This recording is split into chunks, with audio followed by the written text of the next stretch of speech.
माथि केसरियाको भ्यू हो, केसरियाको सी। यस्तो हेर मजाको छ। यहाँ त म पहिला एकचोटि पनि आएको त्यस लागि सोल्टासँग चाहिँ बिहान बिहान आज यता घुम्नु आएको छु। बिहान भन्दा पनि 5 बजी हिँडेको, यता 8 बजिसकेछ। अब यहाँ सकिएर चाहिँ हामीहरू अर्को जग्गातिर जाने हो। यहाँबाट चाहिँ फेरि हामीहरू जानुपर्ने छ त्यो के गरम पानी हट वाटर भन्छ, त्यहाँ चाहिँ त्यहाँ जाने हो, घाना सलस भन्ने हो। हामीहरू चाहिँ यहाँ घुम्दैछौँ।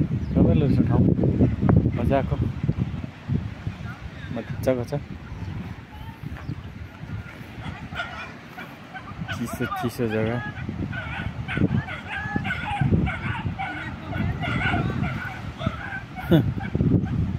कुकुरलाई कुदाउँदैछ त्यो कुकुरलाई, यो कुकुरले।